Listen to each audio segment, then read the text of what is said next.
안녕하십니까. 한겨레캐스트 진행을 맡고 있는 한겨레 김은경 기자입니다. 오늘로 박근혜 대통령이 취임 나흘째를 맞았습니다.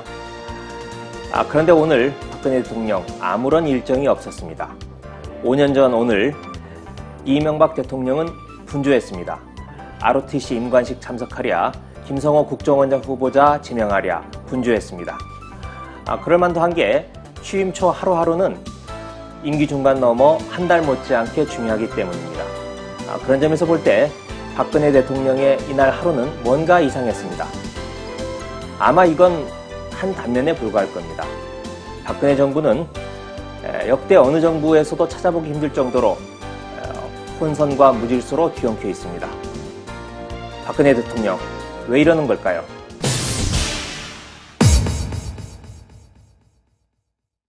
오늘 일정이 없었다.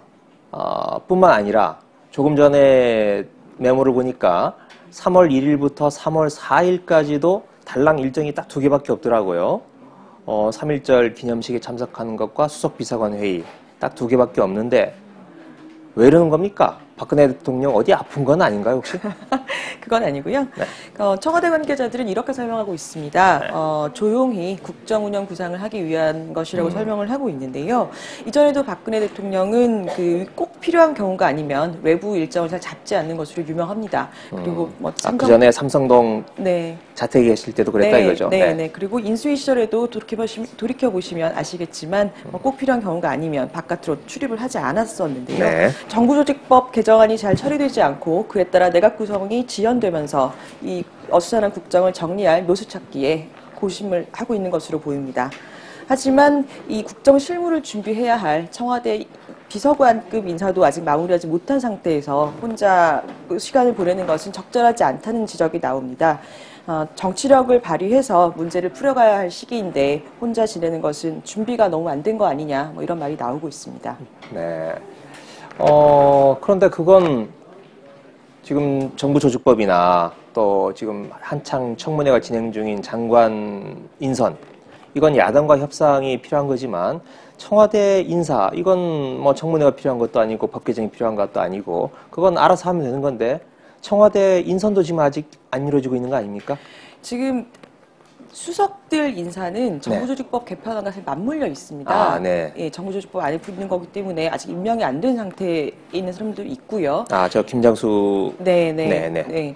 그리고 나머지 그 밑에 있는 비서관급 인선들은 말씀하신 대로 현행 직제대로 그냥 인선을 하면 되는데요. 혼자서 고심을 하다 보니 시간이 오래 걸리는 것으로 그렇게 파악되고 있고, 권력 실세들 간에 암투가 벌어지고 있다는 이야기도 나오고 있습니다. 네. 지금 수석들이야 다 있겠지만 그 밑에 비서관이 있고 또 비서관 밑에 행정관들 있지 않습니까? 네. 비서관이 안 되니까 지금 행정관들도 안 되고 있는 건데 사실상 비서관들이 거의 각 부처로 보자면 몇 개의 실국을 맡고 있을 정도로 굉장히 광범위한 내용을 맡고 있는데 이렇게 되면 청와대가 정상적으로 운영이 되는 건가요? 당연히 아니겠지요. 네. 실무를 맡고 있는 사람들이 제대로 인선이 되지 않은 상태이기 때문에요. 지금 이명박 청와대에 일하던 행정관들이 대부분 남아 있습니다. 그렇지만 이 사람들이 주도적으로 업무를 할 수도 없고 박근혜 대통령의 색깔을 잘 모르기 때문이겠지요. 할 수도 없고 업무 인수인계를 할 수 있는 상황도 아니라서 매우 어정쩡한 상황에 놓여 있습니다. 출입기자 등록도 지금 이제서야 받는다면서요? 네, 오늘 등록을 받기 시작했는데요. 국회나 정부 부처 등을 출입하려는 기자들은 원래 해당 출입처에 출입 등록을 해야 합니다. 그래야 문자 메시지나 이메일 등을 통해서 보도자료나 알림을 받을 수가 있는데요. 특히나 청와대 같은 경우에는 보안이 매우 중요하기 때문에 신원 조회까지 해야 되거든요. 그래서 시간이 매우 오래 걸립니다.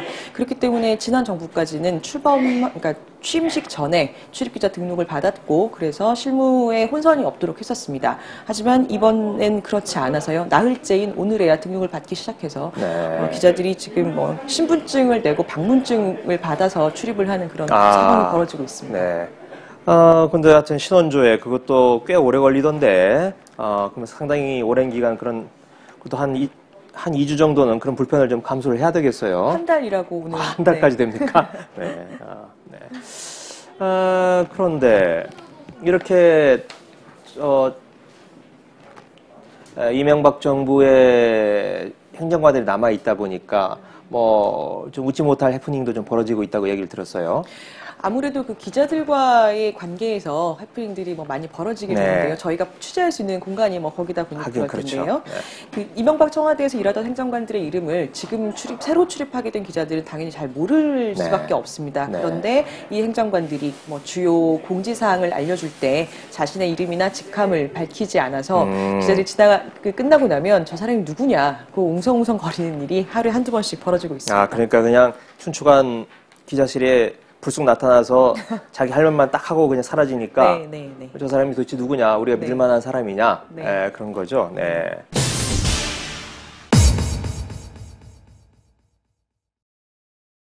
그런데 아까 말씀하시던 중에 그 여러 가지 혼선이 벌어지고 있는 것 중에 아까 암투설을 말씀하셨어요. 권력 실세들 간에. 내용이 어떤 겁니까? 크게 한 3가지 정도 사례가 지금 나오고 있는데요. 네. 애초에 청와대 사회안전비서관으로 내정됐던 김아무개 치안감에서 네. 강신명 경북경찰청장으로 바뀌었습니다. 사회안전비서관이요. 아, 그러니까 지금 공식 임명받은 사람은 강신명 경찰청장이라는 거죠. 비서관 중에 지금 공식 임명받은 사람은 아직 없습니다. 아, 그런가요? 내정자. 네. 아, 내정자 상태군요. 네. 네. 어쨌든 그 애초 내정된 것으로 알려졌던 김 치안감이 그 허태열 비서실장이나 곽상도 민정수석 등과 같이 성균관대 법학과 출신입니다. 네. 이 때문에 이 내정자가 교체된 배경이 그 성대 라인을 견제하려는 다른 권력 실세의 그 반발이 아니냐, 이런 뭐 소문이 네. 돌고 있고요. 네. 또 하나는 민정비서관에 내정됐다가 철회된 이중희 인천지검 부장검사의 경우입니다. 이건 역시 친박 핵심들 사이에서 권력 다툼을 벌인 결과가 아니냐는 관측이 나옵니다. 네. 그리고 그 홍보기획비서관에 내정된 이종원 내정자죠. 네. 첫날 이후로 아예 출근을 하지 않는 것으로 알려져 있는데요. 네. 역시 영입 제안을 받은 쪽과 좀 트러블이 있었던 게 아니냐, 그래서 낮은 네. 주기를 받은 게 아니냐, 뭐 그런 이야기들이 나옵니다. 물론 네. 확인은 좀 안 되고 있습니다. 네. 대변인들 가운데서 윤창중, 김행 두 분이 나왔는데 일반 시청자들에게도 좀 익숙한 얼굴들이고 또 여러 가지 뒷말이 좀 많은데 윤창중, 김행 두 대변인 어떻습니까? 우선 윤창중 대변인 얘기부터 말씀을 드리자면요. 윤 대변인을 반기는 사람은 아무도 없는 것 같습니다. 아, 기자들이 안 반긴다는 겁니까? 아니면 기자들뿐만 아니라 네. 그 이른바 친박 핵심들조차도 그 네. 새누리당에서도 별로 네. 반기는 이가 없는 것 같은데요. 네. 오늘치 동아일보 4면톱 기사의 제목인데요. 네, 저 3분 동안 봤습니다. 딱 네. 5문장. 네. 윤창중 청 대변인의 불통 브리핑. 네. 그리고 이 기사 안에서도 접대감이 뚝뚝 묻어납니다. 네. 지금 동아일보뿐만이 그렇더군요. 아니고요. 네. 다른 신문 기사들에서도 마찬가지입니다.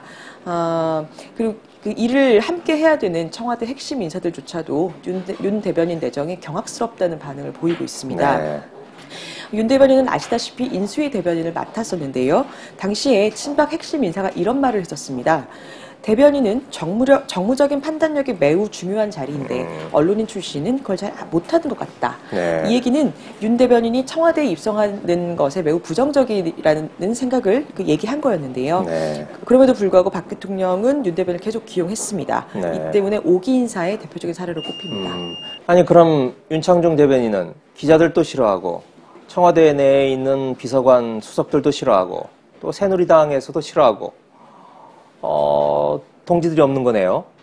그리고 또 사실 윤창중 대변인 때문에 무슨 밀봉 인사니 하는 그런 새로운 조어들이 또 만들어지지 않았습니까? 네네. 그런데 왜 박근혜 대통령은 윤창중 씨를 이렇게 좋아하는 거죠? 죄송하지만 모르겠습니다.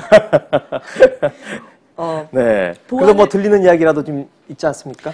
그 보안을 워낙에 강조하고 계시기 때문에요. 네. 박 대통령이 그 어떻게 해서 이 인선이 나오게 된 건지 그 네. 배경을 알려진 바가 없는데요. 네. 다만 그 새누리당과 청와대 주변에서는 윤 대변인이 그 박 대통령의 동생이죠. 박지만 씨와 가까운 사이이기 때문에 발탁된 게 아니냐는 추측이 나돌기도 했었습니다. 네. 하지만 확인은 되지 않고 있고요. 네. 또 어떤 일부 의원들은 그 대선 때 종합 편성 채널 프로그램에 출연했던 윤창중 대변인을 박 대통령이 눈여겨봤던 게 아니냐는 관측을 내놓고 있습니다. 당시 그 아버지 문제, 정수장학회 논란, 인혁당 논란 등으로 그 수세에 몰려서 비판을 받고 있었던 당시인데요. 네. 박 대통령을 위해서 총대를 메고 나섰던 윤 대변인을 보고 그 대통령이 고마워했던 게 아니냐 이런 말이 나오는데요. 아무것도 확인되지는 않습니다. 네, 네. 일단 박지만과의 관계는 윤창중 씨가 공식적으로 부인했죠, 한번. 네네, 그리고 그렇습니다. 또 김영삼 대통령의 아들 김현철 씨가 트위터에 올렸었나요? 한번 문제를 네네. 제기했다가 스스로 걷어들인 적이 네, 한 번 그렇습니다. 있었어요. 네네. 그러니까 조금 박지만 씨 관계는 조금 설득력이 좀 떨어지는 것 같고, 종합편성 채널, 그게 박종진의 네네. 쾌도난담 거기 고정 출연을 했던 걸로 네. 보이는데, 네네. 거기서 참 독서를 많이 포부어대고 또 박근혜 대통령을 적극적으로 옹호했던 것, 네, 그건 맞죠. 박근혜 대통령도 아마 그 방송을 봤다면 흐뭇해했을 거라고, 네, 그렇게 여겨집니다. 그렇게 추측은 되지만 네. 사실 살인적인 스케줄을 소화했던 그 대선 후보 당시에 네. 그 프로그램을 봤을까에 대해서 신빙성은 좀 떨어지는 거 아니냐라는 네. 얘기를 하는데요. 워낙에 이 인사를 어떻게 하는지 아무도 모르는 상황이기 때문에 가진 추측들이 난무하는 것 같습니다. 네. 그럼 김행 대변인은 어떤가요? 마찬가지로 네. 어떤 동아줄을 잡고 대변인을 발탁되는지는 알려진 바 없습니다. 네. 저는 취재가 잘 안 되고요. 네. 야당에서는 김 대변인이 그 최필립 전 정치장학회 이사장과 가까운 사이이기 때문에 대변인을 발탁된 게 아니냐는 의혹을 네. 제기하기도 했는데요. 최필립 씨. 네. 김 대변인은 물론 부인했습니다. 공식적으로 부인을 했습니까? 오늘치 중앙일보에 그런 이제 기사를 쓰기 위해서 확인차 전화했을 때요. 아니라고 얘기를 했고요. 네. 그리고 새누리당 안에서는 그 박 대통령의 그 원로 자문그룹 가운데 한 사람인 서청원 전 대표를 이 김행 대변인이 극진히 모셨고 그 결과로 보상을 받은 게 아니냐는 말도 나옵니다. 네. 또 한 축은 2007년 한나라당 대선 후보 경선 때 주민등록 초본 유출 사건을 기억하실지 모르겠는데요. 그 네, 그런 사건의 일이 있었죠. 주인공이었던 그 홍윤식 씨가 김 대변인을 첨가한 게 아니냐 뭐 이런 말도 나오고 있습니다. 네. 어쨌든 그 김 대변인 역시 그 윤창중 대변인 못지않게 기자들에게 평판이 좋지는 않습니다. 자신이 하고 싶은 얘기만 늘어놓고 사라져버리고 이렇기 때문인데요. 어제는 기습 브리핑을 하면서 그 두서없는 얘기를 했다가 이렇게 부실하냐라고 기자들이 물었더니 행정관이 없다, 이해해달라 이렇게 네, 핑계를 대기도 했었고요. 오늘은 나흘 전 일이죠. 취임식 브리핑을 뒤늦게 했다가 비판을 자초하기도 했습니다. 그러니까 드는 생각이 윤창중 대변인 아까 종편 채널 얘기를 했었는데 이게 아마 낮에 방영을 했다가 밤에 재방을 하는 걸로 제가 알고 있어요. 그리고 아마 살인적인 일정 때문에 낮에는 시청하지 못했지만 밤에는 볼 수 있지 않았을까 이런 생각이 드는데 그걸 보면서 드는 생각이 박근혜 대통령은 올빼미형이 아닐까 이런 생각을 해봤습니다. 왜 이런 생각을 하냐면 아까 그런 종편도 있지만 수석비서관 회의가 아침 10시에 시작을 한다면서 요즘은 네네. 이명박 대통령 때는 8시였는데 네네. 2시간이나 늦춰졌기 때문에 밤늦게 안 자고 좀 늦잠을 자는 스타일이 아닌가 이런 생각을 좀 해봤는데 어떻습니까? 그러실 수도 있을 것 같습니다. 네. 박근혜 대통령 지금 출근 시간도 그러니까 집무실에 출근하는 네. 시간도 9시이기 때문에요. 아. 그럴 수 있는데요. 정확히 표현하면 조용한 얼리버드라는 표현이 맞을 것 같습니다. 조용한 얼리버드요. 네네. 박 대통령은 수십 년 동안 새벽 4시 30분에 기상하는 것으로 알려져 있습니다. 그래요? 네. 4시 30분에 일어나서 그 참모들이 작성한 보고서나 각종 그 서류, 자료 같은 것을 읽기도 하고요. 그다음에 인터넷 서핑을 통해서 기사를 보거나 관련 댓글을 보거나 이런 일을 하기도 한다고 합니다. 또 건강 관리를 위해서 국선도 같은 걸 하기도 하고 투구의 머리를 만드는데도 시간이 꽤 오래 걸린다고 하는데요. 이렇게 혼자 조용하게 시간을 보내는 것으로 알려져 있습니다. 네. 이 때문에 그 정치인들은 주로 그 조찬 모임을 통해서 그 시간을 많이 보내기도 하는데요. 조찬 모임은 거의 하지 않습니다. 네. 그런 의미에서 조용한 얼리버드다. 예전에 이명박 대통령이 좀 시끄러운 얼리버드였다면, 네, 박근혜 대통령은 조용한 얼리버드다. 네. 네, 알겠습니다. 조 기자님, 고맙습니다. 감사합니다. 네. 2달 전만 해도 박근혜 대통령은 역대 최강의 대통령이 될 거라는 소리를 들었습니다. 그 이후로는 첫째, 1,500만 표가 넘는 역대 최다 득표를 했습니다. 둘째, 153석이라는 국회 단독 과반 의석을 확보했습니다. 셋째, 호남을 제외한 전 지역을 전국을 휩쓸었습니다. 그러나 지금은 그 출발부터 흔들리고 있습니다. 지지율은 44%대로 떨어졌습니다. 국회의석은 곧 과반이 무너질 것으로 예상됩니다.